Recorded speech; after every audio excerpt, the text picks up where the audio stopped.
Okay, everyone, welcome to, I believe, our fifth COVID interview with an egg author. We call it Words with Whiskey because sometimes I'm drinking whiskey, but I'm tired today and I don't have any whiskey on me now. And Kelsey, I don't know if you have any whiskey on you. It's like 2 p.m. here. It's only, Yeah, yeah. I'm drinking tea, but You sure that's tea? yeah. Claims I see the tea bag sticking out, so maybe it really is tea. So You know. anyway, we're here to talk about Kelsey's book, No Option But North, the migrant world and the perilous path across the border. I'm going to read just a little bit of the back cover of the book, just so for those of you who are not familiar. In the thick of Donald Trump, I like Donald Trumple better. In the thick of Donald Trumple's, change his name, Donald Trump's presidential campaign in 2016, and through the travel bans his administration issued in 2017, journalist Kelsey Freeman spent 9 months interviewing Central American migrants in a shelter along the migrant path in central Mexico. No Option But North interweaves these stories with research and anecdotes from Freeman's experiences to reveal the fundamental moral quandaries involved in contemporary migration, from the expanding gang violence that drives migrants out of their home countries to their dearth of legal options on both sides of the border and more. In the process, Freeman takes us on a harrowing journey that strikes at the heart of the human ability to endure. And Kelsey, welcome to Thanks for whatever. Welcome to our thanks for show. talking with me, Robert. Okay, and Kelsey, this is our first bi-coastal because I'm here on the East Coast and Kelsey's in Oregon, so this is like our first cross-country interview. So I guess let's an easy first question is, so what was I guess you want to give a little bit of your background of how you wound up in central Mexico, and then what made you want to how you sort of collected the stories that made up this book. Yeah, so I think it oftentimes goes back to this moment that I write about in the introduction of the book, where I was traveling in southern Mexico. I was doing research for my undergraduate thesis at the time. And at that period of my life, I was focusing a lot on indigenous rights. I still do that work. But I was doing a research project on multicultural education. But I was starting to see how much indigenous rights are interlinked with migration in Mexico. And so I had this conversation with the man next to me on the bus, who had been deported from California years earlier. And he asked me straight out, how is it that you can come to my country and study my people for 2 weeks while I've been repeatedly denied for a visa to go to the United States to visit my family? And just interject quickly, this is all pre-Trump. Yeah. This is pre-Trump's election. Yeah. So. Yeah, this was in January of 2016. Okay. Mm-hmm. So I didn't have a great answer for him at the time, pre-Trump. But I wanted to dig more into immigration. I wanted to understand better, how is it that nationality and class and even race plays a role into who gets to go to the US legally and who has to undergo what I knew was a really violent journey to get to the US and cross the border. So that inspired me to go back in 2016, 2017 with the Fulbright grant to dig deeper into migration and interview primarily Central American migrants that were coming through Mexico. Okay, in the book. So when you, because basically you basically spend time in two different migrant shelters, and one of them, the first one had kind of an interesting ending. The first one. Yeah. But I mean, how did you first approach? I mean, what was it like? I guess when the first few people that you approached to sort of interview, how did you do it? What was that like? Well, I got connected with the shelter that I did the majority of my interviews in through a colleague at the university where I was teaching it.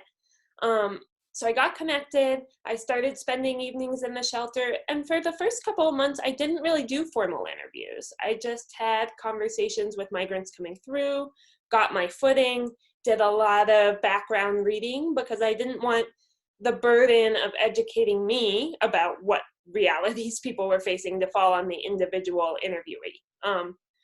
Then after a couple of months, I started doing more formal interviews, but I would still always start with a conversation. And in 2016, that conversation was about Trump. and the election, and can Trump win before the election? Which I would say no. I kept telling people, no, he's not going to win. He's not going to win. Then he won. And then it was a conversation about what might change in terms of migration policy. What's going to happen in the US? What's going to happen to my family in the US? So it was sifting through what policies might change and what won't change, and dispelling some rumors that were circulating.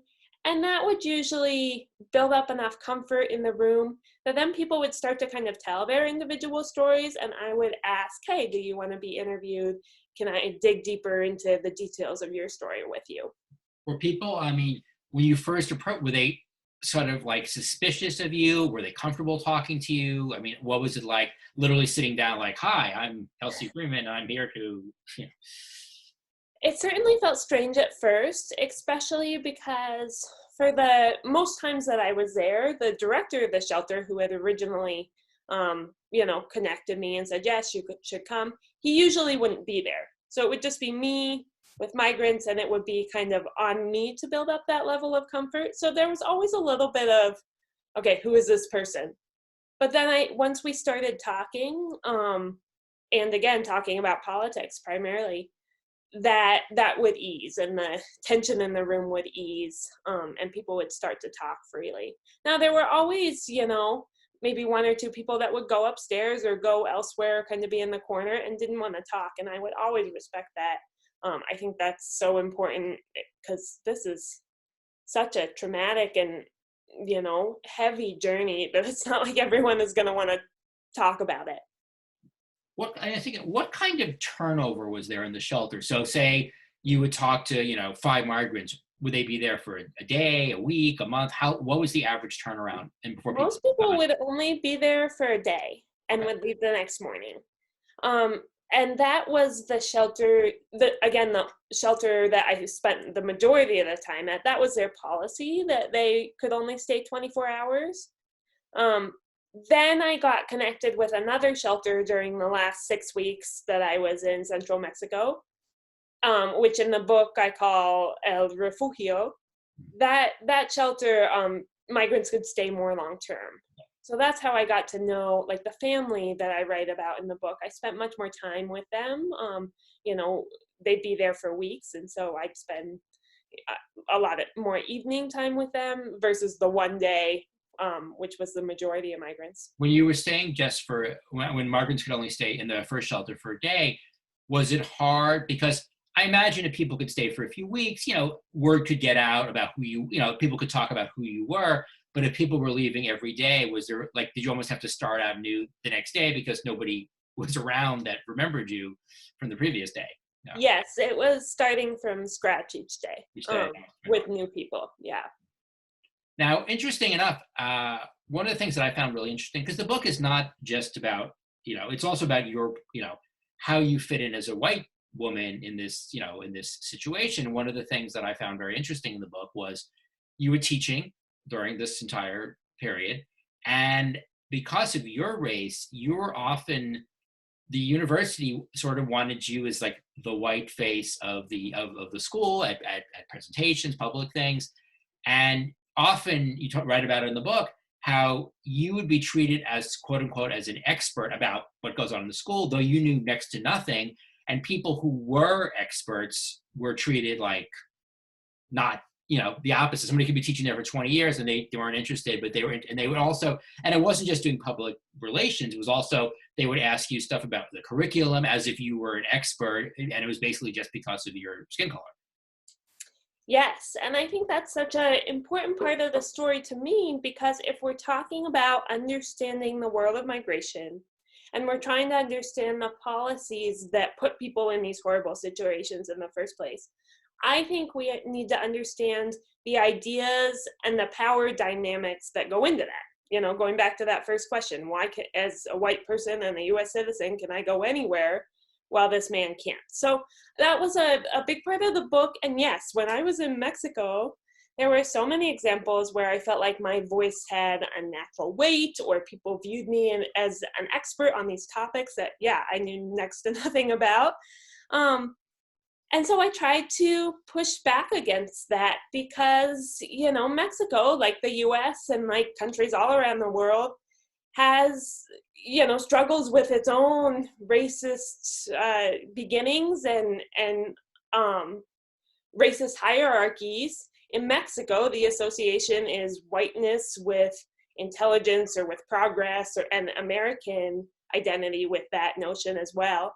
And then indigeneity, or darker skinned people with backwardness, etc. So I was trying to push back against that dynamic.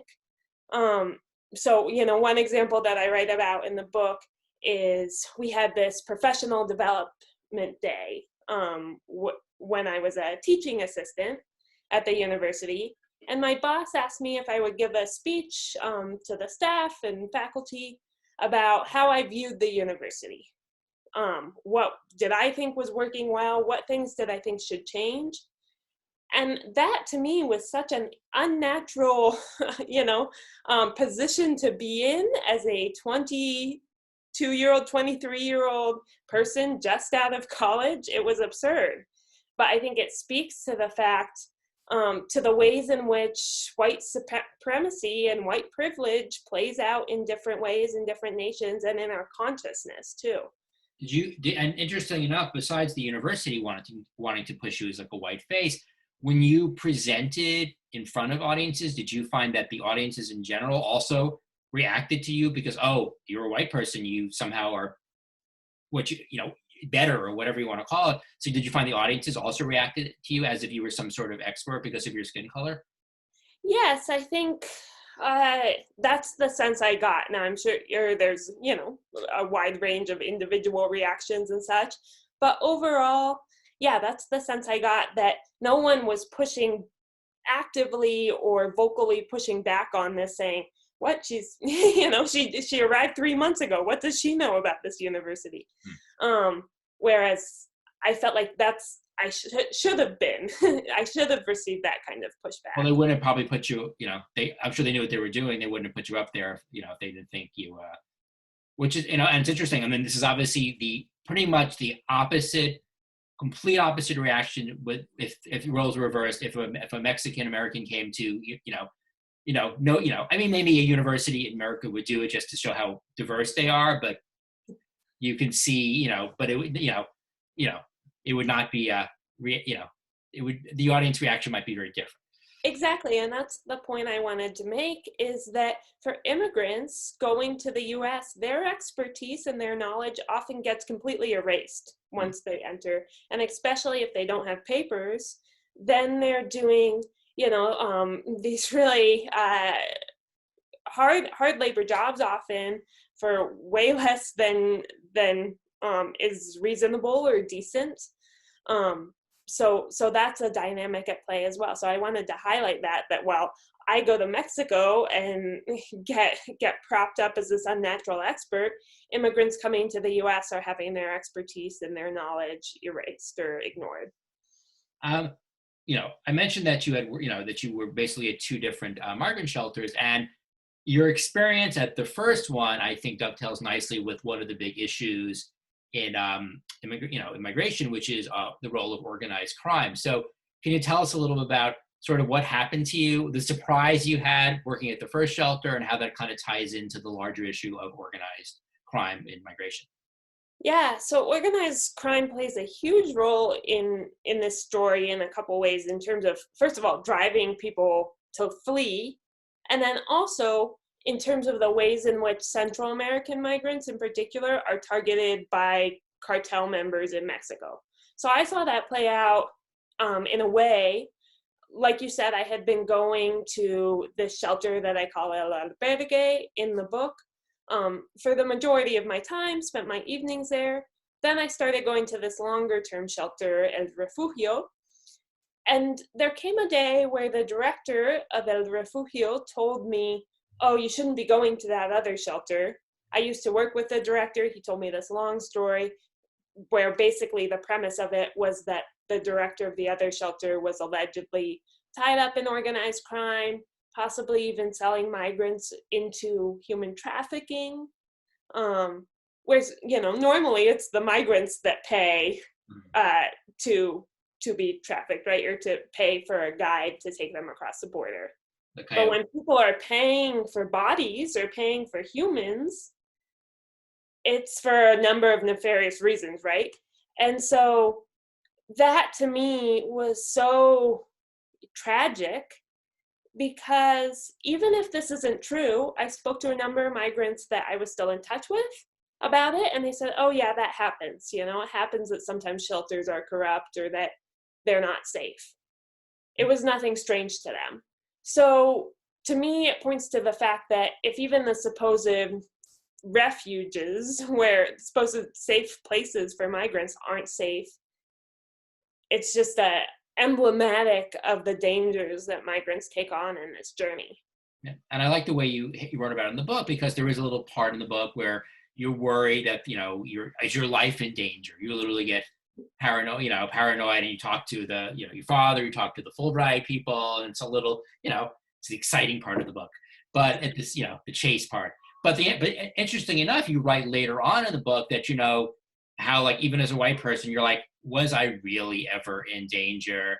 And is my imagined danger anything like the daily dangers that migrants really, really experience? So I thought it was interesting. Even the period when you're upset and you're scared, you at the end you realize, it's nothing. I probably really wasn't in danger, and it's nothing like these people, face every single day. Yes, and it was kind of this internal struggle of whether to be, think of it as any kind of big deal for myself or not. But yes, it's exactly that no one is ever going to target me. No, I shouldn't say ever, but I'm not the person that cartels target in Mexico. Sometimes I'll at talks now or back in the US, people will ask me, well, weren't you scared? Isn't Mexico so unsafe? And the answer is that yes, parts of Mexico are extremely unsafe, right? That's what's causing people to flee, because cartels have eroded essential pillars of the state, such to the point that it's touching everyday citizens' lives. But for a white person, a foreign person like me in Mexico, I'm of the opinion that it's much safer for me than it is for most other people. So because we should, we only have about a minute or two, so we don't want to go too long. Yeah. I mean, what's really the heart of the book, obviously, is the stories in the book. I mean, they're touching. I mean, just hearing the migrants in their own words is, and all the interviews were conducted in Spanish, correctly, and you translated them into English. Do you have, and I said there are multiple stories in the book, all, but do you have, I guess, one story in particular that's kind of like stuck with you more than anybody, more than any one of them? Yeah, well, I have one that has stuck with me because we've stayed in contact more than anyone else. So I was going to ask you that too. Have you stayed in? That's good. Yeah. So Roberto, who I write about in the book, is from El Salvador. He ended up fleeing because he had a business, right? And this is very common, a common story I heard where, even for existing, gangs will charge business owners rent. And so if you can no longer pay that rent, then you're in trouble. They threaten your life, or you're supposed to do favors for them, or you flee. And so he fled. He left El Salvador. He left his baby in El Salvador, and he took on this violent journey north. And I think what has, one of the reasons I point out his story is because it wasn't the most violent or the most harrowing, but it's emblematic of the impossible situations everyone I spoke to found themselves in. These really difficult choices, where my goal was to help readers think, what is it that I would do in that situation? Yeah. So we headed north, and I share his story because it has kind of a happy-ish ending, as happy as these things go, in that after taking on this journey, being detained at the border, he applied for political asylum. He was in a detention center for over a year because he couldn't pay bail and didn't have a sponsor. So he spent a year in a detention center. But then with the help of an organization called Border Kindness, he got out. His asylum case has worked its way through the courts, and he actually just won his asylum case, which is really rare for Central American migrants. So I share his story as a happy-ish tale, even though now in the heart of this pandemic, he finally has papers, but he doesn't have any work. Well, like a lot of other people, Yes. like a lot of other Americans. Certainly. Yeah, and that's the thing about the stories in the book, because the stories are, they have almost this quiet horror to them. The stories, because you're not climbing the train. You're not in the middle of the action for the most. I mean, occasionally, but for the most part, you're not. So the stories are being recounted that have happened, sometimes weeks, months, even years before, and they're being recounted in a quiet. You're sitting on a couch quietly, so you have this sort of people sitting there, and you feel the sort of calmness. Oh, we're just chatting quietly about some of the most horrific things. These people, being separated from their families, horrific. People have attempted to go north multiple times and have not been able to make it. Just horrible stories, but almost told in this very almost calm way, because that's the way the stories were shared with you. Yeah, and I think for me, hearing those stories in a more neutral space like that, I think is a key part of the book, because I didn't want to make it this drama story, where sensationalize the trauma that people endure, even though it's graphic and it's horrible and tragic. But I think telling the stories in the way that they were told to me, kind of lends that quality to them, where it's about reality, rather than trying to make it into a thriller. Okay, we could go on forever. There's like a lot of things like to ask about the book, but I think it's a good time for us to stop. So, No Option But North. It's available anywhere books are, at whatever bookstores are open these days. Definitely available on Amazon. Bookshop.org is a great place if you want to support indie bookstores to get it. Kelsey is in the middle of her pandemic book launch. She came out right, we were talking before the interview, she came out right in the middle of launch, right in the heart of the pandemic. So if we ever need to analyze book tours, if we have another pandemic in like 5 years, we need to analyze book tours during pandemics, I guess we can talk to Kelsey, be our expert. Yep, I'm learning as we go. All right, thank you very much, Kelsey, and stay safe. And and if anybody has comments, I'm going to put this on YouTube, so you could comment below. Okay. Great. Thank you, Robert. Okay.